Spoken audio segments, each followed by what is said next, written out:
సిద్దిపేట జిల్లాలోని గజ్వేల్ నియోజకవర్గంలో మొదటి దశ సర్పంచ్ ఎన్నికల నేపథ్యంలో ఏకగ్రీవాల పర్వం కొనసాగుతోంది. పలు గ్రామాల్లో ఏకగ్రీవ తీర్మానాల లాభ్యంగా కొనసాగుతోంది.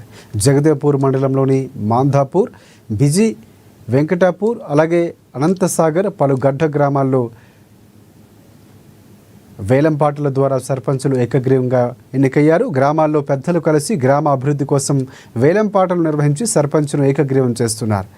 మాందాపూర్, వెంకటాపూర్ గ్రామాల్లో 10,50,000 రూపాయలు పాట పాడి సర్పంచ్ పదవుల్లో కైవసం చేసుకున్నారు. ఇక ఉప సర్పంచ్ వార్డు సభ్యులకు కూడా 50,000 రూపాయల వరకు పైగా పాట పాడి కైవసం చేసుకుంటున్నారు. బీజీ, వెంకటాపూర్, మాందాపూర్, పలుకుగడ్డ, అనంతసాగర్ గ్రామాల్లో వేలంపాటల ద్వారా ఏకగ్రీవ తీర్మానాలు జరుగుతున్నాయని సమాచారం అందుతోంది. ఇక ఎన్నికల అధికారులు, పోలీసులు ఆ గ్రామాలు సందర్శించి ఎక్కడైనా వేలంపాట ద్వారా పదవులు సాధించుకున్నట్లయితే వారిపై చర్యలు తీసుకుంటామని హెచ్చరిస్తున్నారు.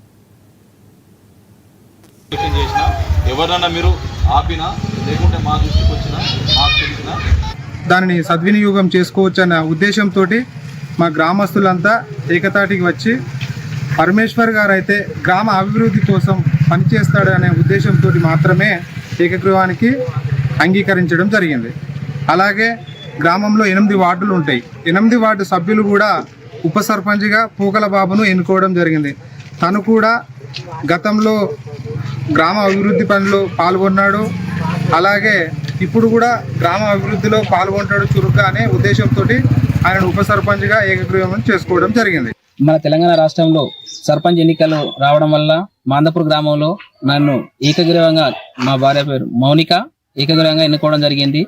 అందుకు గాను గ్రామ అభివృద్ధికి సహాయపడతానని, ఎల్లవేళలా వాళ్ళకు అందుబాటులో ఉంటానని తెలియజేస్తున్నాను. అభివృద్ధి గురించి మరియు నీటి సమస్యలు రాకుండా ఎలాంటి సమస్యలు ఉన్నా తీర్చామని హామీ ఇవ్వడం జరిగింది. అన్ని పార్టీలు, బీజేపీ, కాంగ్రెస్, టీఆర్ఎస్ అన్ని పార్టీలు కలిసి యునానిమస్గా ఎన్నుకోవడం జరిగింది. యునానిమస్ విషయంలో మా విలేజ్ డెవలప్మెంట్ అనేది మేము వెనుకబడి ఉన్నాం కాబట్టి ఇంకా డెవలప్మెంట్ చేసుకోవడానికి మేమందరం కలిసి ఏకగ్రీయంగా తీర్మానం చేసుకోవడం జరిగింది. మేము మా ప్రతి ఒక్కరం ఒకే సామాజిక వర్గం కాబట్టి ఒకే కుటుంబంలో కలిసిమెలిసి ఉండాలని చెప్పి నా మీద నమ్మకంతో నన్ను ఏకగ్రీవంగా ఎన్నుకోవడం జరిగింది. కాబట్టి ఎప్పుడు మా విలేజ్ కోసం కృషి చేస్తానని, వాళ్ళకి ఏ కష్టం వచ్చినా, ఎప్పుడు ఎలాంటి ఇబ్బంది ఉన్నా వాళ్ళకు అందుబాటులో ఉంటాను, వాళ్ళకు ఎప్పుడు ఆదుకుంటానని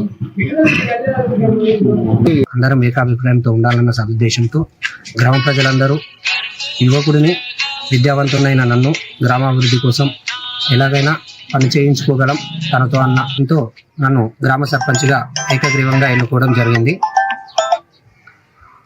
ప్రజాస్వామ్య రీత్యా ఎలక్షన్స్ కండక్ట్ చేసుకుంటున్నాం కాబట్టి అందరూ కాంటెస్ట్ చేసి ఎటువంటి ప్రలోభాలకి, డబ్బులకి కానీ ఎటువంటి విధమైన వాటికి లొంగకుండా అందరూ కాంటెస్ట్ చేసి ఎలక్షన్స్లో పార్టిసిపేట్ చేసి సర్పంచ్లను ఎన్నుకోవాల్సిందిగా వాళ్ళని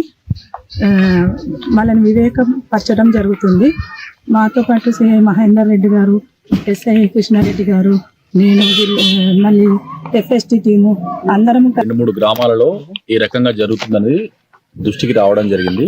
దీని మీద వాళ్ళందరికీ కూడా, గ్రామస్తులందరికీ కూడా నిర్భయంగా అందరూ కూడా నామినేషన్ వేసుకునేలాగా అందరం, తహసీల్దార్ గారు, అదేవిధంగా ఎస్ఐ గారు, మేము అందరినీ కూడా వివేకవంతులు చేసుకుంటూ వాళ్ళకందరికి చెప్తున్నాం.